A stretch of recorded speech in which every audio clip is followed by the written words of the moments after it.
ഞാൻ കരുതുന്നത് സുധാകരനെ കണ്ണൂർ മത്സരിക്കുന്നതിനേക്കാൾ കൂടുതൽ ആവശ്യം ഒരു പക്ഷേ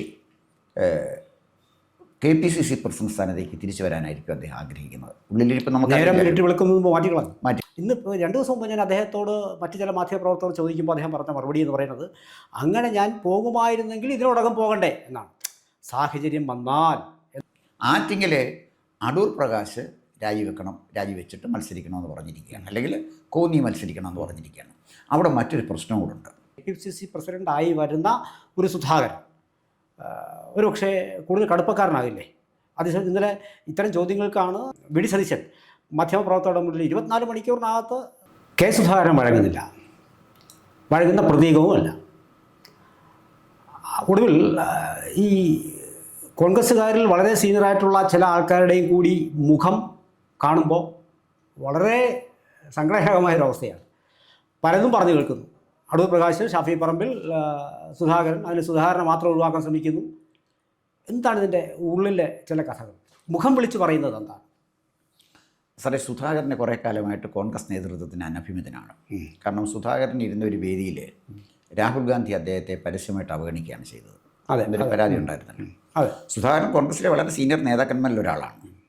പിന്നെ സുധാകരനും പിന്നെ വി.ഡി. സതീശനുമുള്ള അഭിപ്രായ വ്യത്യാസം പറഞ്ഞു കേട്ടതല്ല, ചാനലിൽ കണ്ടതാണ്. രണ്ടുപേരും കൂടെ മൈക്കിൽ അങ്ങോട്ടും ഇങ്ങോട്ടും പിടിക്കുന്നുണ്ട്. പിന്നെ അങ്ങോട്ടും ഇങ്ങോട്ടും അത്യാവശ്യം അൺപാർലമെൻ്ററി പ്രയോഗങ്ങൾ ഉപയോഗിക്കുന്നത് നമ്മൾ കണ്ടതാണ്. അപ്പോൾ സുധാകരൻ എന്തുകൊണ്ടോ കോൺഗ്രസിനകത്ത് തൻ്റെ സ്പേസ് കുറഞ്ഞു വരുന്നതായിട്ട് തോന്നുന്നു. അവിടെയാണ് സുധാകരനെ പിടിമുറുക്കിയിരിക്കുന്നത്. ഞാൻ കരുതുന്നത് സുധാകരനെ കണ്ണൂർ മത്സരിക്കുന്നതിനേക്കാൾ കൂടുതൽ ആവശ്യം ഒരു പക്ഷേ KPCC പ്രസിഡന്റ് സ്ഥാനത്തേക്ക് തിരിച്ചു വരാനായിരിക്കും അദ്ദേഹം ആഗ്രഹിക്കുന്നത്. ഉള്ളിലിരിപ്പം നമുക്ക് മാറ്റിക്കളഞ്ഞു. അപ്പോൾ ആ സുധാകരനെ മാറ്റിയ കോൺഗ്രസ് നേതൃത്വം കൃത്യമായി സുധാകരനെ ആ KPCCയുടെ അധ്യക്ഷ പദവിയിലേക്ക് കൊണ്ടുവന്നാൽ ഈ 2026 കോൺഗ്രസ് ജയിച്ചു കഴിയുമ്പോൾ പാർട്ടിയുടെ നിയന്ത്രണം സുധാകരൻ്റെ കയ്യിലാണ്. ഗവൺമെൻറ് നിയന്ത്രണം ആരുടെ കയ്യിലായാലും നമ്മളൊരു പ്രാവശ്യം കണ്ടതാണ്. ഉമ്മൻചാണ്ടി മുഖ്യമന്ത്രിയും VM സുധീരൻ KPCC പ്രസിഡൻ്റായിട്ടിരുന്ന സന്ദർഭം നമുക്ക് അറിയാവുന്ന കാര്യമാണ്. അതുകൊണ്ട് അങ്ങനെ ഒരാളിൻ്റെ കയ്യിൽ, സുധാകരനെ പോലെ ഒരാളുടെ കയ്യിൽ പാർട്ടി നേതൃത്വം കൊടുത്താൽ ഭരിക്കാൻ പോകുന്ന മുഖ്യമന്ത്രി ആരായാലും ശരി അവർക്ക് ബുദ്ധിമുട്ടുണ്ടാകും. പ്രത്യേകിച്ച് വി.ഡി. സതീശനാണ് ആ മുഖ്യമന്ത്രി പദവിയിലേക്ക് വരുന്നതെങ്കിൽ അദ്ദേഹത്തിന് വലിയ ബുദ്ധിമുട്ട് സൃഷ്ടിക്കും. സുധാകരൻ എന്നും പറയുന്ന ആളാണ്. KC വേണുഗോപാലിനും പ്രവചനാതീതമാണ് സുധാകരൻ്റെ സ്വഭാവം. ഒരുപക്ഷെ കുറച്ച് കംഫർട്ടബിളായിട്ട് മുഖ്യമന്ത്രിയായിട്ടിരിക്കാൻ പറ്റുന്നത് പിന്നെ രമേശ് ചെന്നിത്തലയ്ക്കായിരിക്കും. അദ്ദേഹം ഇവരെയൊക്കെ മാനേജ് ചെയ്യുന്ന ഒരാളാണ്. അങ്ങനെ വ്യക്തിപരമായൊരു പ്രശ്നത്തിലേക്ക് വന്നില്ല. അപ്പോൾ വി.ഡി. സതീശനും കെ സുധാകരനുമായുള്ള അഭിപ്രായ വ്യത്യാസം വ്യക്തിപരമായ അഭിപ്രായ വ്യത്യാസത്തിലേക്ക് മാറി. KC വേണുഗോപാലിൻ്റെ കാര്യം എനിക്കറിയില്ല. അതുകൊണ്ട് തന്നെ വി.ഡി. സതീശൻ കർശനമായൊരു നിലപാടെടുക്കും. സുധാകരനെ ഒരു കാരണവശാലും KPCC പ്രസിഡൻ്റാക്കാൻ പറ്റില്ല. പക്ഷേ ഇപ്പോൾ ഈ ഒരു പ്രത്യേക സമയമാണല്ലോ സാറേ ഈ ഇലക്ഷൻ്റെ സമയം എന്ന് പറയുമ്പോൾ. അന്ന് ഈ ഗ്രഹണ സമയത്ത് പിന്നെ പുളവന് പോലും തല നോക്കുന്നൊരു ഘട്ടമാണ്. അപ്പം പിന്നെ കെ സുധാകരനെ പോലൊരു രാജവെമ്പാല നിശബ്ദമായിട്ട് കിടക്കുമെന്ന് വിചാരിക്കുന്നുണ്ടോ? അപ്പോൾ അതുകൊണ്ട് സുധാകരൻ്റെ ഒരു നിലപാട് പാർട്ടിക്ക് എന്തെങ്കിലും വിട്ടുവീഴ്ച ചെയ്തേ അദ്ദേഹത്തിന് ഇതിനകത്ത് അനുനയിപ്പിക്കാൻ പറ്റൂ എന്നുള്ളതാണ്. പിന്നെ KPCC പ്രസിഡന്റ് സ്ഥാനം അറിയാമല്ലോ, വളരെ പവർഫുള്ളാണ്. എല്ലാം പ്രസിഡന്റിൽ കേന്ദ്രീകൃതമാണ്. മന്ത്രി ആരാകണം തീരുമാനിക്കുന്ന KPCC പ്രസിഡൻ്റാണ്. മുഖ്യമന്ത്രിയെ തീരുമാനിക്കുന്ന KPCC പ്രസിഡൻ്റാണ്. അപ്പോൾ KPCC പ്രസിഡന്റുമാരുടെയൊക്കെ ഒരു പ്രാധാന്യം പിൽക്കാലത്ത് കുറഞ്ഞതുകൊണ്ടാണ്. അപ്പോൾ ആ ഒരു സാഹചര്യത്തിൽ സുധാകരൻ രണ്ടും തുനിഞ്ഞിറങ്ങിയിരിക്കുകയാണ്.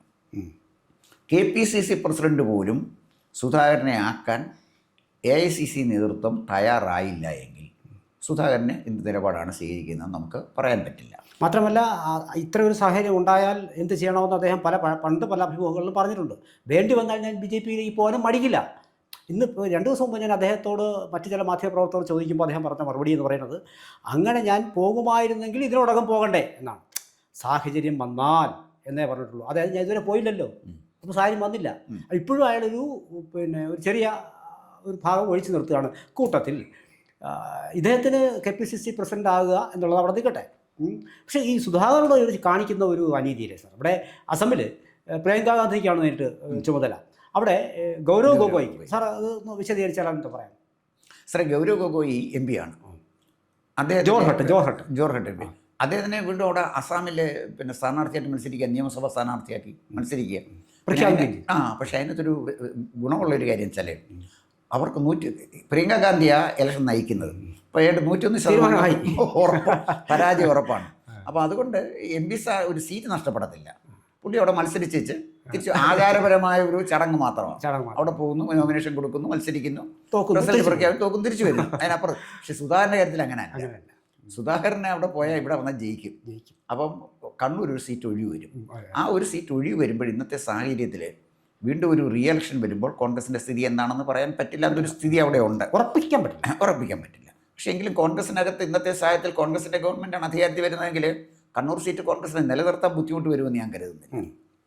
കാരണം കണ്ണൂരെ ഒരു ഡെമോഗ്രഫിയും കണ്ണൂരെ പൊളിറ്റിക്സും ഒക്കെ എടുത്ത് പരിശോധിച്ച് നോക്കിയാൽ കണ്ണൂർ വീണ്ടും കോൺഗ്രസിന് വരാൻ സാധ്യതയുള്ളൊരു മണ്ഡലം. അതുകൊണ്ട് അത്ര വലിയൊരു റിസ്ക്കാണ് കണ്ണൂർ ഉപതെരഞ്ഞെടുപ്പ് എന്നെനിക്ക് തോന്നുന്നില്ല.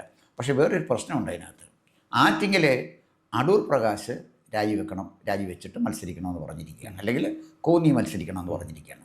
അവിടെ മറ്റൊരു പ്രശ്നം കൂടുണ്ട്. കോന്നിയിൽ അടൂർ പ്രകാശ് ആണെങ്കിൽ കോന്നി സീറ്റ് പിടിച്ചെടുക്കാൻ പറ്റും. അതാണ് എൻ്റെ ഒരു പ്രത്യേകത. ജനീഷ് കുമാർ. അത് പിന്നെ ഇനി അവിടെ ഏത് CPM-ൻ്റെ സ്ഥാനാർത്ഥി വന്നാലും അടൂർ പ്രകാശ് ആണെങ്കിൽ ജയിക്കാൻ പറ്റുന്ന സ്ഥലമാണ് കോന്നി. രണ്ടൊരു കാര്യം വെച്ചാൽ സച്ചിദാനന്ദ സ്വാമിയുടെ ഒരു സ്റ്റേറ്റ്മെൻറ്റ് ഉണ്ടായിരുന്നല്ലോ, ഈഴവ സമുദായത്തിന് പ്രാതിനിധ്യം കിട്ടുന്നില്ല എന്നുള്ളത്.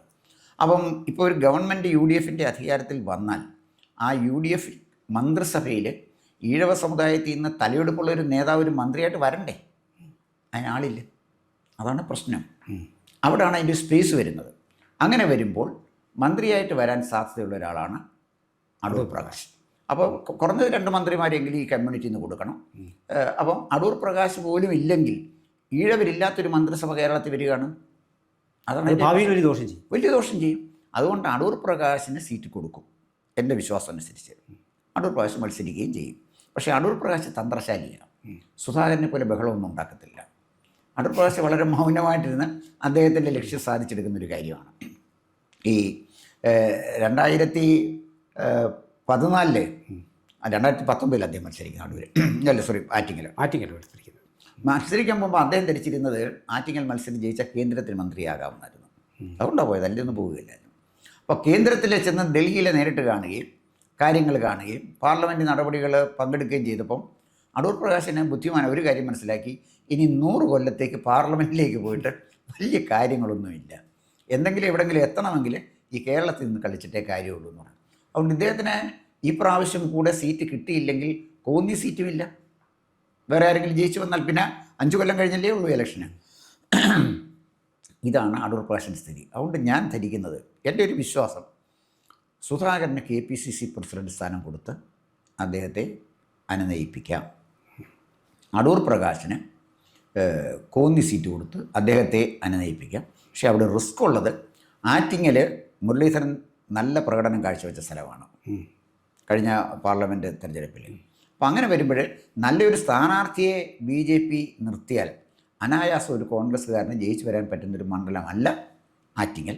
പിന്നെ ഇതിനൊരു പ്ലസ് പോയിൻ്റ് ഉള്ളത്, 2026 കോൺഗ്രസിൻ്റെ ഗവൺമെൻറ്റാണ് വരുന്നതെങ്കിൽ ഒരു പക്ഷേ ആറ്റിങ്ങൽ കോൺഗ്രസ്സിന് നിലനിർത്താൻ ഒരു പക്ഷേ കഴിഞ്ഞേക്കാം. എന്തായാലും ശരി, ശക്തമായ സാന്നിധ്യം BJP തെളിയിച്ച് കഴിഞ്ഞ സ്ഥലമാണ് ആറ്റിങ്ങൽ. സർ, എൻ്റെ ഒരു പ്രശ്നം വരുന്നത് എവിടെയാണെന്ന് ചോദിച്ചാൽ, എൻ്റെ ഒരു കാൽക്കുലേഷൻ, ഒരു പക്ഷേ 2-3 പോസിബിലിറ്റി ഞാൻ കാണുന്നത്, സുധാകരനും മത്സരിക്കട്ടെ, അതുപോലെ തന്നെ അടൂർ പ്രകാശും മത്സരിക്കട്ടെ എന്ന് അവസാന നിമിഷം ഒരു തീരുമാനം എടുത്തേക്കാം. ഒന്ന്. അതല്ലെങ്കിൽ സുധാകരനെ KPCC പ്രസിഡൻ്റായിക്കൊണ്ട് അടൂർ പ്രകാശിനെ മത്സരിക്കാൻ അനുവദിക്കാം. ഈ 2 MP-മാരെയും കാര്യത്തിൽ കോൺഗ്രസിന് വിട്ടുവീഴ്ച ചെയ്യേണ്ടി വരും എന്ന് തന്നെയാണ് ഞാൻ വിചാരിക്കുന്നത്. അവർ ഈ NLC നോൺ ലയബിലിറ്റി സർട്ടിഫിക്കറ്റൊക്കെ വാങ്ങി വെച്ചിട്ടുണ്ട്. നാമനിർദ്ദേശ പത്രിക സമർപ്പിക്കണത്തിന് അപ്പോൾ ഇത് മറന്നുപോയി വിട്ടുപോയി എന്നൊന്നും പറയാൻ പറ്റില്ല. എല്ലാം ഇവർ 3 പേരും വാങ്ങിയെന്നാണ് നമുക്ക് വാർത്തകളിൽ കൂടി അറിയാൻ കഴിയുന്നത്. സ്വാഭാവികമായിട്ട് ഇവർ ഒരുങ്ങി കഴിഞ്ഞു എന്നുള്ളതാണ്. സാറ് നേരത്തെ പറഞ്ഞതുപോലെ KPCC പ്രസിഡൻ്റായി വരുന്ന ഒരു സുധാകരൻ ഒരു പക്ഷേ കൂടുതൽ കടുപ്പക്കാരനാകില്ലേ? അതേസമയം ഇന്നലെ ഇത്തരം ചോദ്യങ്ങൾക്കാണ് വി.ഡി. സതീശൻ മാധ്യമപ്രവർത്തകരുടെ മുന്നിൽ 24 മണിക്കൂറിനകത്ത് ഇലക്ഷൻ പ്രഖ്യാപിച്ചു കഴിഞ്ഞാൽ സ്ഥാനാർത്ഥി പ്രഖ്യാപിക്കുമെന്ന് പറഞ്ഞ മനുഷ്യൻ, അങ്ങനെ ആവർത്തിച്ചു കൊണ്ടിരുന്ന മനുഷ്യൻ, ചിരിച്ച് കളിച്ച് തോളിൽ തട്ടി പത്രക്കാരോട് പറഞ്ഞിരുന്ന മനുഷ്യൻ 24 മണിക്കൂർ കഴിഞ്ഞപ്പോഴും ആകാത്തപ്പോഴും പത്രക്കാർ ചോദിക്കുന്നത്, സാർ അതെന്തായി സാധിക്കാനോട് പറഞ്ഞിരുന്നു ചോദിക്കുമ്പോൾ അദ്ദേഹത്തിന് ദേഷ്യം വരുന്നു. ഈ കോപം ഒരുവനുണ്ടാകുന്നത് സ്വാഭാവികമായും സംതിങ് ഇറിറ്റബിൾ ആയിട്ടുള്ള കാര്യങ്ങൾ അവിടെ സംഭവിക്കുന്നു. അതായത് ഇത് കലാപകലുഷിതമായി ഡൽഹിയിൽ തുടരുകയാണ് പറയുന്നത് എന്നല്ലേ ആ കോപം, സതീശൻ്റെ കോപം തെളിയിക്കുന്നത്. ആ സാറേ, ഇന്നലെ രാത്രി 2:30 വരെ ചർച്ചയാണ്. ഇന്ന് നേരം വെളുക്കാൻ സമയത്ത് ചർച്ച തുടങ്ങി. ചർച്ച എങ്ങും അവസാനിക്കാതെ പോവുകയാണ്. അപ്പോൾ സതീശൻ്റെ സംഭവിച്ച കാര്യം എന്താ വെച്ചാൽ, സതീശൻ വലിയൊരു ജാഥ നടത്തി. സതീശൻ്റെ പേര് കംപ്ലീറ്റ് ആയിട്ട് കേരളത്തിൽ എസ്റ്റാബ്ലിഷ് ചെയ്തു. അപ്പോൾ അദ്ദേഹം കേരളത്തിൽ നിറഞ്ഞു നിൽക്കുന്നൊരു നേതാവായിട്ട് മാറി. പിന്നെ അദ്ദേഹം നടത്തിയ ജാഥ വലിയ വിജയമായിരുന്നു. നമ്മളത് മറച്ചു വെച്ചിട്ട് കാര്യമില്ലല്ലോ. എല്ലായിടത്തും നല്ല ജനപങ്കാളിത്തം ഉണ്ടായിരുന്നു. അപ്പോൾ അങ്ങനെ വരുമ്പോൾ സതീശൻ ഉയർത്തിക്കൊണ്ടുവന്ന അനുകൂലമായ ഒരു അന്തരീക്ഷം പെട്ടെന്നത് മലിനമാകാൻ അവസരം കൊടുത്താൽ ഏത് നേതാവിനാണ് ദുഃഖം തോന്നാത്തത്? അതേ സതീശനും തോന്നിയുള്ളൂ. കാരണം പ്രശ്നങ്ങളൊക്കെ പരിഹരിച്ച് ടീം UDF എന്നാണ് സതീശൻ എപ്പോഴും ഉപയോഗിക്കുന്നൊരു കാര്യം. ആ ടീം UDFനെ എന്തായാലുമൊക്കെ നിലനിർത്തിക്കൊണ്ട് പോകാൻ സതീശന് കഴിഞ്ഞു എന്നുള്ളതും വസ്തുതയാണ്. ഇതെല്ലാം കഴിഞ്ഞ് അവസാന നിമിഷം കൊണ്ട് നമ്മൾ പഠിക്കൊണ്ട് കലമുടയ്ക്കുന്നു എന്ന് പറഞ്ഞതുപോലെ അവസാന നിമിഷം സുധാകരൻ ഉണ്ടാക്കുന്ന ഈ കലാപം എങ്ങനെ തീർത്താലും അത് കോൺഗ്രസ്സിന് പരിക്ക് പറ്റും എന്നുള്ളത് സ്ഥിതിയാണ്. വളരെ ഇന്ന് പണ്ടാരൻ പറയുന്ന പോലെ സത്യം പറഞ്ഞാൽ അച്ഛനമ്മയെ തല്ലും, സത്യം പറഞ്ഞില്ലെങ്കിൽ അച്ഛൻ പട്ടിയിറച്ചി തിന്നും. ഇതാണ് കോൺഗ്രസ് എത്തിയിരിക്കുന്ന വാസ്തവം. എന്തായാലും ഏതാനും മണിക്കൂറുകൾക്കകത്ത് ചിത്രം തെളിയും. അപ്പോൾ കാണാം. കൂടുതൽ വാർത്തകളും വിശേഷങ്ങളും നേരിട്ട് ലഭിക്കാൻ ജനങ്ങളിൽ നിന്ന് ജനങ്ങളിലേക്ക് ജനഭൂമി ന്യൂസ് സബ്സ്ക്രൈബ് ചെയ്യൂ. ബെൽ ബട്ടൺ അമർത്താനും മറക്കരുത്.